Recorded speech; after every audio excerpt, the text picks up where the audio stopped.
नमस्कार दोस्तों, एक बार फिर से आप सभी का हार्दिक स्वागत करता हूं आपके अपने यूट्यूब चैनल रेवंत राज मैथमेटिक्स में। साथियों, ठीक 3 बज रहे हैं और रेट 2022 के लिए इस निःशुल्क बैच में आज हम चर्चा करने वाले हैं हिंदी के मॉडल टेस्ट पेपर नंबर 5 के बारे में। कुल 30 क्वेश्चन रहेंगे। आपके कितने सही होते हैं आपको लास्ट में कमेंट बॉक्स में कमेंट करके ज़रूर बताना है। जल्दी से जुड़ जाइए। आवाज़ क्लियर आ रही है या नहीं आ रही है जल्दी से बता दीजिए। सेशन को लाइक और शेयर कर दीजिए, अपने मित्रों को जोड़ लीजिए। साथियों, बहुत शानदार सेशन आज का ये रहने वाला है, तो स्टार्ट करेंगे अब अपना सेशन। जल्दी से एक बार लाइक शेयर कर दीजिए मेरे प्यारे दोस्तों। इससे पहले की जो क्लासें हुई है संस्कृत और मनोविज्ञान की, वो टेस्ट नहीं दिए तो इसके बाद वो ज़रूर दे देना, क्योंकि एक भी टेस्ट आपको मिस नहीं करना है मेरे प्यारे साथियों। प्रत्येक विषय के 5-5 मॉडल टेस्ट पेपर आज हो जाएंगे। चलिए जी, बहुत बढ़िया।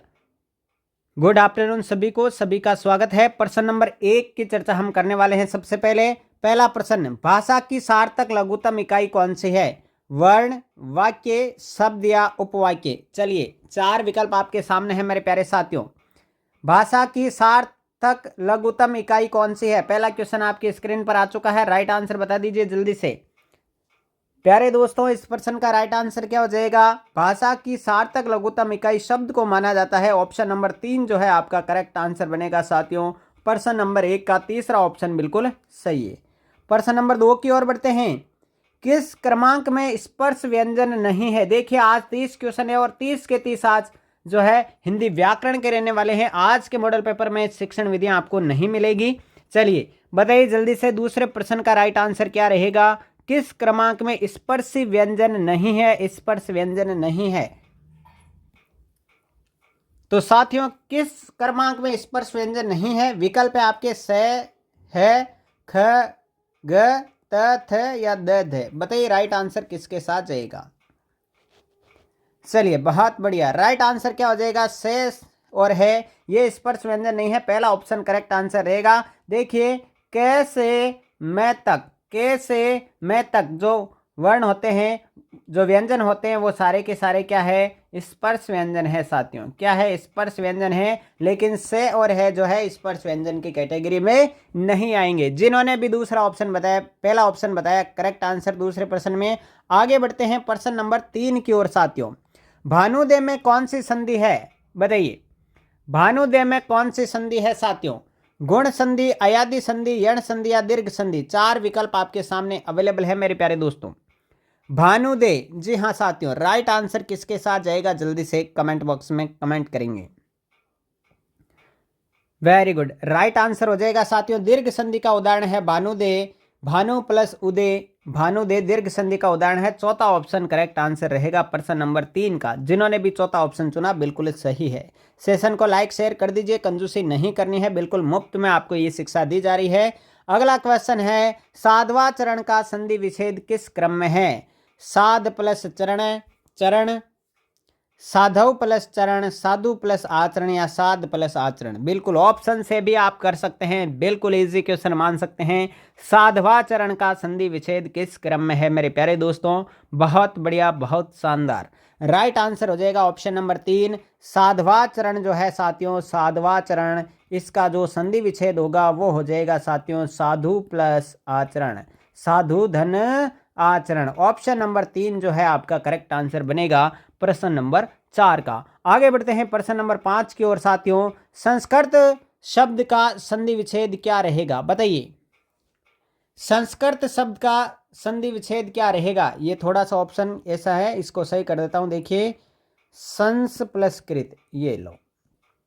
पहला है सम प्लस स्कृत, सम प्लस कृत, संस प्लस कृत या सम प्लस कृत? बताइए राइट आंसर क्या रहेगा साथियों? संस्कृत शब्द का संधि विच्छेद क्या होगा मेरे प्यारे साथियों? राइट आंसर, बिल्कुल राइट आंसर हो जाएगा ऑप्शन नंबर 2, सम प्लस कृत संस्कृत। दूसरा ऑप्शन करेक्ट आंसर रहेगा प्रश्न नंबर 5 का। आगे बढ़ते हैं प्रश्न नंबर 6 की ओर। चलिए, छठा प्रश्न आपकी स्क्रीन पर है साथियों। उज्ज्वल शब्द क्या है? देखिए, उज्ज्वल, ठीक है। उज्ज्वल में कौन सा उपसर्ग लगा हुआ है? बहुत शानदार प्रश्न। उज्ज्वल में कौन सा उपसर्ग है? उ, उद, उन या उत? बताइए राइट आंसर किसके साथ जाएगा? उज्ज्वल में जो है कौन सा उपसर्ग लगा हुआ है मेरे प्यारे दोस्तों? तो उज्ज्वल में आप कहेंगे उत उपसर्ग लगा हुआ है। बिल्कुल ऑप्शन नंबर 4 के साथ जो साथी गए हैं बिल्कुल करेक्ट आंसर बता रहे हैं। आगे बढ़ते हैं प्रश्न नंबर 7 की ओर। अभी उपसर्ग किस अर्थ में प्रयुक्त होता है? विकल्प हैं अपवाद और विपरीत, सामने पास विशेष, नीचा बुरा हीन, पीछे या पीछे और समान। बताइए अभी उपसर्ग जो है साथियों वो किस अर्थ में प्रयुक्त किया जाता है मेरे प्यारे साथियों? प्रश्न नंबर 7 का राइट आंसर क्या बनेगा? बहुत बढ़िया, जी हाँ, 7वें का राइट आंसर कमेंट बॉक्स में कमेंट करना है। अभी उपसर्ग जो है साथियों वह सामने पास और विशेष अर्थ के लिए प्रयुक्त किया जाता है। दूसरा विकल्प राइट आंसर बनेगा प्रश्न नंबर 7 का। सेशन को लाइक शेयर करना है। चैनल पे नए हैं, पहली बार टेस्ट देख रहे हैं तो सब्सक्राइब जरूर कर लें, आपके फायदे की बात है। 8वां प्रश्न देखिए साथियों, आहट प्रत्यय से कौन सा शब्द नहीं बना है? किस शब्द में आहट प्रत्यय का प्रयोग नहीं हुआ है ये बताना है। तो विकल्प आपके हैं रुकावट, कड़वाहट, चिल्लाहट या घबराहट। बताइए राइट आंसर किसके साथ जाएगा? आहट प्रत्यय से कौन सा शब्द नहीं बना है दोस्तों? बहुत बढ़िया, वेरी गुड, राइट आंसर जाएगा रुकावट के साथ में। रुकावट में जो है वो आहट प्रत्यय नहीं है, बाकी कड़वाहट, चिल्लाहट और घबराहट में आहट प्रत्यय है, लेकिन रुकावट में आहट प्रत्यय नहीं है। पहला ऑप्शन जिन्होंने चुना है, जिस बहन ने पहला ऑप्शन करेक्ट आंसर बताया है, बहुत बहुत धन्यवाद।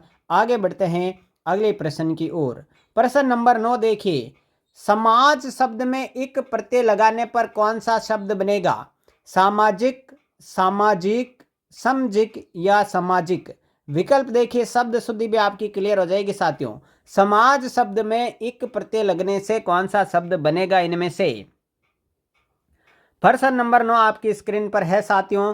राइट आंसर जाएगा बिल्कुल ऑप्शन नंबर 1 के साथ में। जिन साथियों ने ऑप्शन नंबर 1 को सेलेक्ट किया है बिल्कुल करेक्ट आंसर रहेगा समाज प्लस एक। समाज प्लस एक क्या बनेगा साथियों?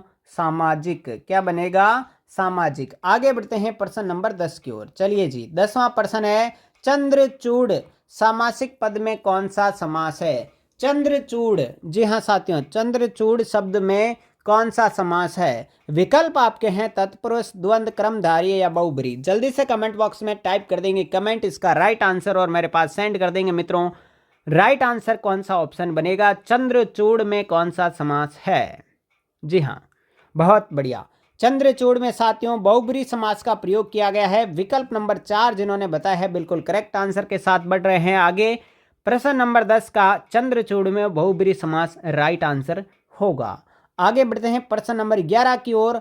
आशातीत में कौन सा समास है? आशातीत में कौन सा समास है मेरे प्यारे साथियों? देखिए एक ऑप्शन यहाँ पर मिसिंग है। पहला बहुब्रीहि हो गया, दूसरा ऑप्शन आपका द्विगु हो गया, तीसरा ऑप्शन मैं लिख देता हूँ द्वंद्व हो गया, तीसरा ऑप्शन मैंने दे दिया है द्वंद्व विकल्प दिया है, ठीक है, और चौथा ऑप्शन हो गया तत्पुरुष। तो बताइए आशातीत बहुब्रीहि, द्विगु, तत्पुरुष या द्वंद्व। राइट आंसर क्या बनेगा साथियों? बताइए आशातीत शब्द में कौन सा समास है? तो मेरे प्यारे दोस्तों आशातीत में राइट आंसर कमेंट करेंगे जल्दी से सभी साथी। एक साथ लाइक, एक साथ सब्सक्राइब और एक साथ शेयर और एक साथ ही आंसर को कमेंट करते रहिए, मजा आएगा आपको टेस्ट का। जी हाँ साथियों, राइट आंसर बनेगा तत्पुरुष समास है आशातीत, यानी आशा से परे, आशा से परे, ठीक है साथियों। तो राइट आंसर बनेगा तत्पुरुष समास। ऑप्शन नंबर 4 जिन्होंने बताया है प्रश्न नंबर 11 में बिल्कुल सही आंसर है। प्रश्न नंबर 12 की ओर बढ़ते हैं साथियों। किस विकल्प में सभी शब्द सरस्वती के पर्यायवाची नहीं है? देखिए नहीं है पूछा है, गड़बड़ मत करना साथियों। किस विकल्प में सभी शब्द सरस्वती के पर्यायवाची नहीं लग रहे हैं आपको? बताइए। Very good, very good, very good, बहुत बढ़िया साथियों। राइट आंसर क्या बनेगा? किस विकल्प में सभी शब्द सरस्वती के पर्यायवाची नहीं है? तो साथियों राइट आंसर क्या बनेगा? देखिए गिरा, हंसवाहिनी, वागीश्वरी, वांगमयी, सुरभि, वीणापाणी, शारदा, भारती। किस विकल्प में आपको सारे शब्द पर्यायवाची जो है सरस्वती के नहीं लग रहे हैं? आप कहेंगे सर राइट आंसर रहेगा ऑप्शन नंबर 3। बिल्कुल वीणापाणी तो हो जाएगा लेकिन सुरभि नहीं होगा साथियों। तीसरा ऑप्शन करेक्ट आंसर रहेगा आंसर के रूप में। आगे बढ़ते हैं प्रश्न नंबर 13 की ओर। पृथ्वी का पर्यायवाची कौन सा शब्द है? पृथ्वी का। दिनकर, वसुंधरा, आत्मजया, गिरी। बहुत इजी क्वेश्चन, आप सभी राइट आंसर करेंगे जल्दी से कमेंट बॉक्स में। पृथ्वी का पर्यायवाची कौन सा शब्द है? 30 क्वेश्चन, 30 के 30 हिंदी ग्रामर के, बहुत शानदार टेस्ट, उम्दा टेस्ट रहने वाला है साथियों। पृथ्वी का पर्यायवाची कौन सा शब्द है? तो आप कहेंगे सर वसुंधरा जो है वो पृथ्वी का पर्यायवाची शब्द है। बिल्कुल राइट आंसर रहेगा ऑप्शन नंबर 2। जिन साथियों ने 2 नंबर ऑप्शन सेलेक्ट किया है, बहुत बेहतरीन टेस्ट की ओर बढ़ रहे हैं आगे।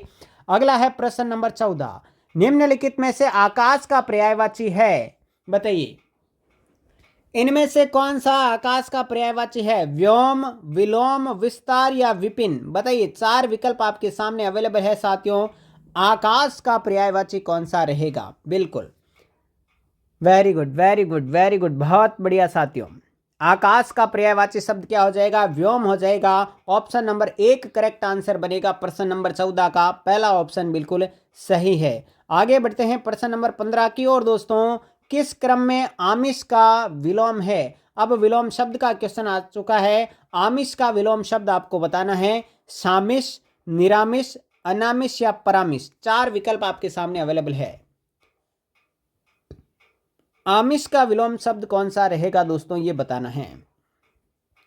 तो प्यारे दोस्तों, आमिष का विलोम शब्द निरामिष हो जाएगा। ऑप्शन नंबर 2 जो सेलेक्ट कर रहे हैं लोग, वो बिल्कुल करेक्ट आंसर की ओर बढ़ रहे हैं। दूसरा विकल्प बिल्कुल सही है।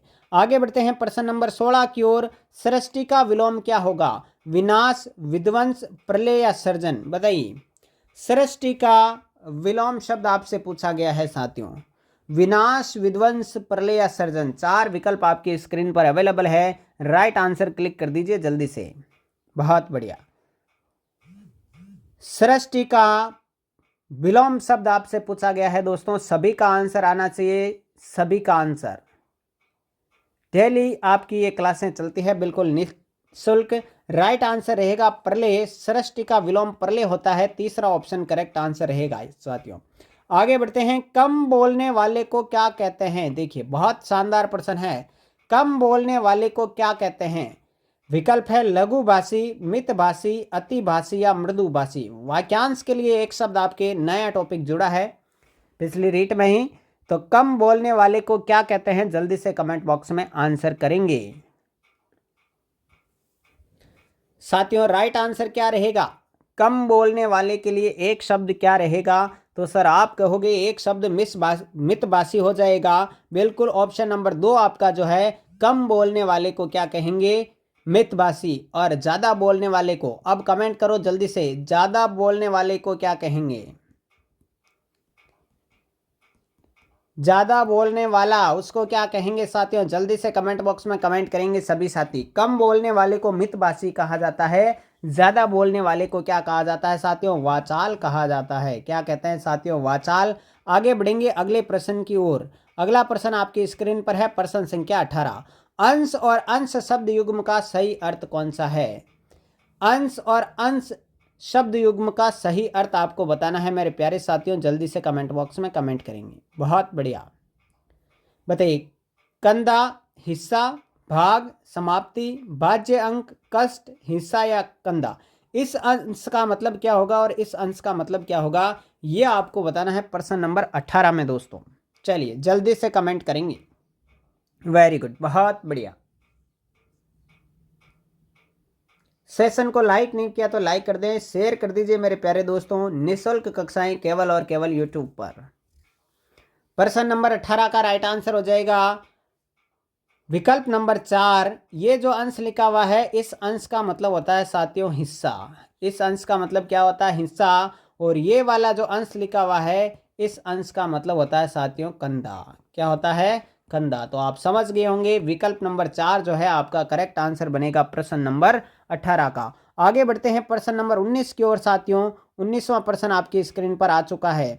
ते पांव पसारिए जेती लंबी सोर में कौन सा सर्वनाम है? बहुत शानदार प्रश्न है साथियों। ते पांव पसारिए जेती लंबी सोर। पांव उतना ही पसारना चाहिए जितनी लंबी आपकी रजाई है। बिल्कुल। तो कौन सा सर्वनाम है? संबंधवाचक सर्वनाम, पुरुषवाचक सर्वनाम, पुरुषवाचक सर्वनाम या प्रश्नवाचक सर्वनाम? 2 बार पुरुषवाचक आ चुका, कोई बात नहीं। आप राइट आंसर बताइए क्या रहेगा। तेते पांव पसारिए जेती लंबी सोर, इसमें कौन सा सर्वनाम प्रयुक्त हुआ है मेरे प्यारे साथियों? तो राइट आंसर जाएगा बिल्कुल ऑप्शन नंबर 1 के साथ में संबंधवाचक सर्वनाम इसमें लगा हुआ है साथियों। ऑप्शन नंबर 1 जिन साथियों ने, जिस भाई ने, जिस बहन ने पहला विकल्प दिया है बिल्कुल सही आंसर। आगे बढ़ते हैं प्रश्न नंबर 20 की ओर साथियों। किस क्रम में गुणवाचक विशेषण का उदाहरण है? 4 उदाहरण आपको दिए गए हैं, इनमें से गुणवाचक विशेषण का उदाहरण आपको छांटना है। पहला ऑप्शन है बच्चों की त्वचा मुलायम होती है, उसने 5 मीटर कपड़ा खरीदा, उसके पास 4 पुस्तकें हैं, उस वृक्ष को मत काटो। बताइए गुणवाचक विशेषण का उदाहरण किस क्रम में आपको नजर आ रहा है साथियों? बिल्कुल शानदार प्रश्न है। गुणवाचक विशेषण का उदाहरण इनमें से कौन सा रहेगा? जल्दी से कमेंट बॉक्स में कमेंट करेंगे सभी साथी। चलिए बहुत बढ़िया। गुणवाचक विशेषण का उदाहरण आपको साथियों बताना है, तो राइट आंसर हो जाएगा ऑप्शन नंबर 1, बच्चों की त्वचा मुलायम होती है, ये इसका गुण बताया गया है। तो पहला ऑप्शन करेक्ट आंसर रहेगा प्रश्न नंबर 20 का। आगे बढ़ते हैं 21वें प्रश्न की ओर। माँ बच्चे को दूध पिला रही है, इसमें कौन सा कारक है? कारक से संबंधित महत्वपूर्ण प्रश्न आपकी स्क्रीन पर हाजिर है साथियों। माँ बच्चे को दूध पिला रही है, इसमें कौन सा कारक है? विकल्प है करण कारक, संप्रदान कारक, अपादान कारक या कर्म कारक। बताइए जल्दी से। माँ बच्चे को दूध पिला रही है, इसमें कौन सा कारक लगा हुआ है? बिल्कुल कर्ता ने कर्म को, बिल्कुल राइट आंसर जाएगा कर्म कारक। ऑप्शन नंबर 4 जिन साथियों ने बताया है बिल्कुल करेक्ट आंसर रहेगा। प्रश्न नंबर 21 का चौथा विकल्प बिल्कुल सही रहेगा दोस्तों।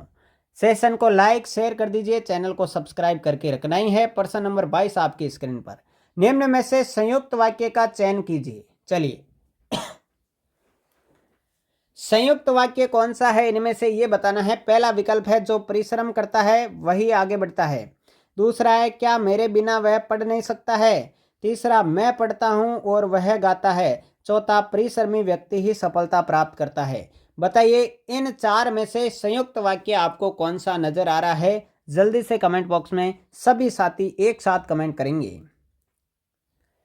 इनमें से संयुक्त वाक्य का चयन करना है मेरे प्यारे दोस्तों। तो राइट आंसर रह जाएगा ऑप्शन नंबर 3 के साथ में मैं पढ़ता हूं और वह गाता है। तो और जो आया हुआ है यह आप सभी को पता है, चाबी है किसकी? संयुक्त वाक्य की। जी हाँ साथियों, ऑप्शन नंबर 3 करेक्ट आंसर रह जाएगा प्रश्न नंबर 22 का। आगे बढ़ते हैं प्रश्न नंबर 23 की ओर। 23वां प्रश्न देखिए, किस क्रमांक के वाक्य में सही विराम चिन्ह लगा है? चलिए विराम चिन्ह से महत्वपूर्ण प्रश्न आ चुका है। सही विराम चिन्ह किस वाक्य में लगा हुआ है? पहला है जब मेरा मित्र आया मैं सो रहा था। दूसरा है शाम तुम आ गए। चौथा है नहीं ये नहीं हो सकता। पांचवा है राम श्याम मोहन खेल रहे हैं। बताइए किस क्रमांक में बिल्कुल सही विराम चिन्ह का प्रयोग हुआ है साथियों? महत्वपूर्ण प्रश्न आपकी स्क्रीन पर है, आप कंजूसी मत कीजिए कमेंट में जवाब देने के लिए। चलिए जी, प्रश्न नंबर 23 का राइट आंसर किसके साथ जाएगा? बिल्कुल दूसरे ऑप्शन के साथ जाएगा, श्याम तुम आ गए। तो राइट आंसर आपका क्या हो जाएगा साथियों? विकल्प नंबर 2 हो जाएगा राइट आंसर। जी हाँ, दूसरा विकल्प आपका करेक्ट आंसर रहेगा प्रश्न नंबर 23 का। आगे बढ़ते हैं प्रश्न नंबर 24 की ओर। किस क्रम में मुहावरा है? बताइए किस क्रम में मुहावरा है साथियों, ये बताना है। पहला है दाहिना हाथ समय चूकी पुनि का पछताने, सावधान 22 पसेरी नेकी कर दरिया में डाल। इन 4 में से 3 तो लोकोक्तियां हैं लेकिन एक मुहावरा है। वो मुहावरा कौन सा है आप बताइए जल्दी से। राइट आंसर क्या रहेगा प्रश्न नंबर 24 का? चलिए बहुत बढ़िया बेहतरीन। 24वें प्रश्न का राइट आंसर क्या हो जाएगा साथियों? दाहिना हाथ होना ये मुहावरा है। पहला ऑप्शन करेक्ट आंसर रहेगा प्रश्न नंबर 24 का। जिन्होंने भी 24वें में पहला ऑप्शन चुना बहुत बहुत धन्यवाद। आगे बढ़ते हैं प्रश्न नंबर 25 की ओर। ये लीजिए 25वां प्रश्न आ चुका है। इक नागिन अरु पंख लगाई, इस लोकोक्ति का सही अर्थ क्या है? इक नागिन अरु पंख लगाई एक लोकोक्ति है, इसका अर्थ आपको बताना है। नागिन के पंख लग जाना, एक दोस्त के साथ दूसरे का जुड़ जाना, अत्यधिक जहर चढ़ना, इनमें से कोई अर्थ नहीं। 4 विकल्प आपके सामने हैं साथियों। एक नागिन अरु पंख लगाई, एक तो नागिन और ऊपर से पंख लगा लिए, तो राइट आंसर जाएगा साथियों लोकोक्ति का अर्थ विकल्प नंबर 2 के साथ, बिल्कुल सही। एक दोष के साथ दूसरे दोष का जुड़ जाना, ठीक है, दूसरा ऑप्शन करेक्ट आंसर रहेगा प्रश्न नंबर 25 का। 26वां प्रश्न आपकी स्क्रीन पर, अधजल गगरी छलकत जाए लोकोक्ति का सही अर्थ क्या है? अधजल गगरी छलकत जाए, इस लोकोक्ति का अर्थ बताना है। दूसरों के सामने ज्यादा बोलने वाला, अत्यधिक ज्ञानी होना, अल्पज्ञ व्यक्ति ज्ञान की डींग ज्यादा हाँकता है, या घड़े से जल को गिराना। बताइए, अधजल गगरी छलकत जाए, इस लोकोक्ति का अर्थ आप सभी को साथियों बताना है। चलिए, बहुत बेहतरीन 26 नंबर क्वेश्चन आपकी स्क्रीन पर है, जल्दी से कमेंट बॉक्स में कमेंट करेंगे। बिल्कुल, बहुत बढ़िया। अधजल गगरी छलकत जाए, लोकोक्ति का अर्थ रहेगा अल्पज्ञ व्यक्ति ज्ञान की डींग हाँकता है ज्यादा। ऑप्शन नंबर 3 करेक्ट आंसर रहेगा प्रश्न नंबर 26 का। 26 में जिन्होंने तीसरा विकल्प बताया बिल्कुल सही है। आगे बढ़िए प्रश्न नंबर 27 की ओर। बालू से तेल निकालना मुहावरे का अर्थ क्या है? बालू से तेल निकालना, इस मुहावरे का अर्थ बताइए। शीघ्र नष्ट होने वाली वस्तु, असंभव कार्य करना, पूर्णतः स्वस्थ होना, या बहुत साधन संपन्न होना। बताइए जी, राइट आंसर क्या रहेगा? बालू से तेल निकालना, इस मुहावरे का अर्थ क्या रहेगा मेरे प्यारे साथियों? राइट आंसर आपका क्या हो जाएगा? बालू से तेल निकालना। प्रश्न नंबर 27 का राइट आंसर बनेगा बिल्कुल असंभव कार्य करना, बालू से तेल निकालने का अर्थ हो जाएगा। दूसरा विकल्प आपका करेक्ट आंसर रहेगा प्रश्न नंबर 27 में। 28वां प्रश्न है, 9 2 11 होना मुहावरे के लिए सही अर्थ क्या है? 9 2 11 होना, भाग जाना, लौट आना, डर जाना, या उपयुक्त में से कोई नहीं। 9 2 11 होना, इस मुहावरे का सही अर्थ क्या बनेगा मेरे प्यारे दोस्तों? तो आप कहेंगे सर बिल्कुल इजी है, 9 2 11 होना यानी भाग जाना। ऑप्शन नंबर 1 करेक्ट आंसर बनेगा। आगे बढ़ते हैं अगले एक इंपॉर्टेंट प्रश्न के सामने। इनमें से एक शब्द शुद्ध है, सही वर्तने वाला शब्द कौन सा है? शुद्ध वर्तने वाला एक शुद्ध शब्द है इनमें से, और सही वर्तने वाला शब्द आपको छांटना है। प्रिय दर्शनी को किस प्रकार से टाइप किया जाता है? बताइए। 4 विकल्प आपके सामने हैं। राइट आंसर कौन बताता है देखते हैं, जल्दी से कमेंट बॉक्स में कमेंट करेंगे। प्रिय दर्शनी का शुद्ध रूप इनमें से कौन सा बनेगा? चलिए जी, बहुत बढ़िया। प्रश्न नंबर 29 का राइट आंसर जल्दी से करेंगे। आप कहेंगे राइट आंसर हो जाएगा सर ऑप्शन नंबर 3, प्रिय दर्शनी को इस प्रकार से लिखा जाएगा, प्रिय दर्शनी। ऑप्शन नंबर 3 करेक्ट आंसर रहेगा। आगे बढ़ते हैं अगले प्रश्न, और आज के टेस्ट का अंतिम प्रश्न आपकी स्क्रीन पर है। शब्द के सही रूप चयन कीजिए, शब्द का सही रूप चयन कीजिए। चलिए, तृष्णा को किस प्रकार लिखा जाएगा? तृष्णा, ये आरटेट 2011 का क्वेश्चन है साथियों। तृष्णा को किस प्रकार से लिखा जाएगा? तो राइट आंसर क्या बनेगा दोस्तों प्रश्न नंबर 30 का? बिल्कुल, प्रश्न नंबर 30 का राइट आंसर तृष्णा ऑप्शन नंबर 4 बनेगा। चौथा ऑप्शन सही रहेगा। ठीक है साथियों, तो ये थे आज के 30 क्वेश्चन हिंदी ग्रामर के, और 30 में से आज आपके कितने सही हुए जल्दी से कमेंट बॉक्स में कमेंट करेंगे सभी साथी एक साथ। जल्दी से कमेंट करेंगे साथियों, 30 में से आज आपके कितने क्वेश्चन सही हुए। बहुत बढ़िया, वेरी गुड। चलिए जी, तो साथियों ये था आज का हिंदी का टेस्ट। अब मिलेंगे रात को 8:30 बजे राजस्थान जीके के एक बेहतरीन मॉडल पेपर के साथ में। तब तक के लिए सभी साथियों को जय हिंद, जय भारत, थैंक यू।